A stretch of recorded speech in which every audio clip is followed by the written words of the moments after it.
Pagupitan muna natin si John Dave guys kasi sobrang haba na ng buhok.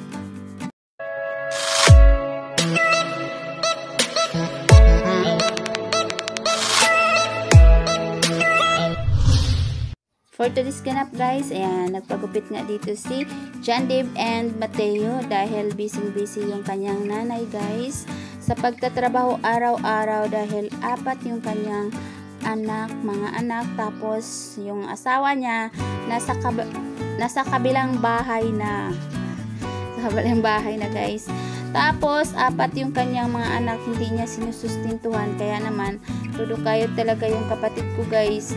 Araw-araw talaga yan nagtatrabaho, tuwing linggo lang nasa bahay. Tapos kapag naman, naglalaba naman yan siya guys. Gising sa madaling araw, 4 AM pa lang naglalaba na kasi sobrang dami nga yung anak niya, 4. Tapos hindi pa tumutulong sa paglalaba. Ayan, Diyos ko, Ginoo.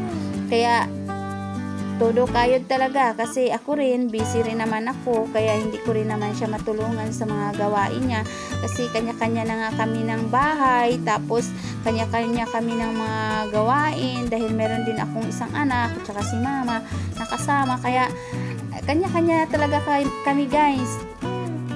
Matulungan ko lang siya kapag tuwing magtatanim ng palay, mag-harvest, kasi nag-anuhan kami yung arimo ba, yung tulungan. So, ganyan lang talaga kami guys magtulungan. Pero sa ibang bagay hindi na kasi busy rin ako. Minsan umaalis ng tanghali or umaga, gabi na nakakauwi. Tapos kapag nasa bahay naman, maglalaba tayo, maglilinis, magluluto, kung ano-ano pa yung ginagawa natin, mag-i-edit, magagawa ng content. Mayroon pang isang pasaway. Naku, Diyos ko guys, busy talaga ang life. Kaya naman ito si John Dave, dahil naligo sila ni Mateo, pinasamahan ko si Mateo.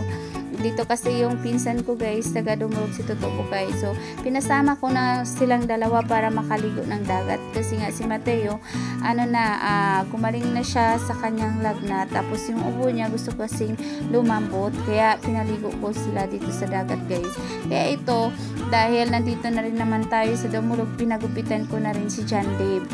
Kaso lang si Mateo guys, after ligo nila sa dagat, ubo ng ubo daw kinagabihan, tapos kinabukasan naman naligo ulit. Tapos pag uwi dito sa bahay, pumasok pa siya sa school, tapos nilagnat naman siya ng bonggang-bongga.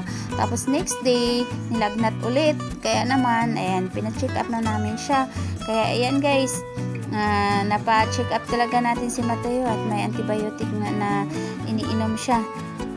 Sabado kasi to guys, kaya walang pasok. Tapos pagkalinggo, ito pinagupitan natin sila kasi sinundo na natin sila dalawa ni Mateo. Kasi pagkalunis naman, pasok na nga. So, kailangan talaga natin silang masundo. Tapos kailangan ko rin kasi makauwi guys dahil si mama magbabantay naman sa bata kasi nga magtatrabaho nga mama ni John Dave. Kasi papasok naman sila sa school silang 3. So si Sarami lang talaga guys maiwan sa bahay. Kaya si mama yung tagabantay kay Sarami. Tuwing Lunes hanggang Biyernes si mama guys yung nag-ano kay Sara kasama. Tapos minsan pa lagi naman yan pumupunta dito si Inday Sara sa bahay, kaya lipat-lipat na siya guys dito sa bahay, doon sa kanila.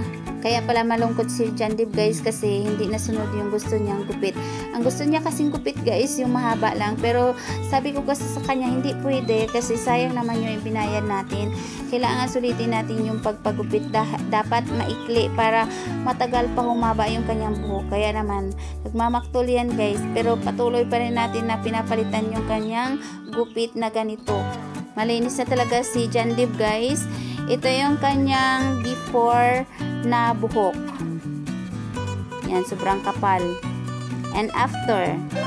O, diba? Sobrang linis na ni John Dave. Tapos, dahil nandito nga si Mateo din sa kabila. Ayan na nga yun kay Mateo din na gupit guys. Ayan. Thank you pala kila kuya na nagupit kay John Dave and Mateo. Ayan, bye-bye na guys. Uwi na tayo guys. Ulaw-ulaw si Dave. Hiya na si Dave. Si Mateo nauna na guys. Kasi naupo. Asa mga mangya nagsunod.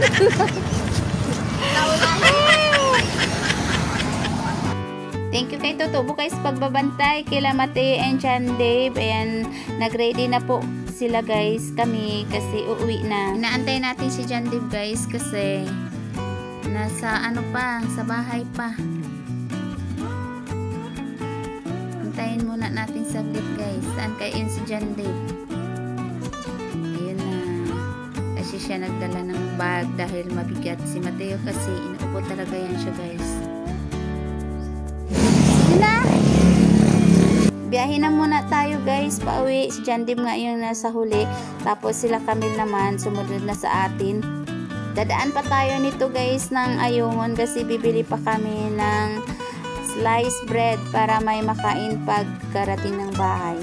Nasa bahay na nga tayo guys, kaya magpalaman na tayo ng ating mga tinapay para mapakain na natin yung ating mga kasamang bulinggoy. Tapos itong spread na peanut butter guys, ito pala yung order ni Jaime. Yan, 58 pesos lang to. Kaya, yan. Kain na muna kami, guys. Hili-hilir. Ganyan ang buhay sa bukid, sa bundok. Ayan. Walang kaarte-arte. Lapagan na kahit saan makaupo. Tapos si Sarah, ayan. Sayaw-sayaw yan. May kasamang saya. Yan si Mama, guys. Kain din. Kasi nga, hapon na, merienda time. Thank you for watching, guys.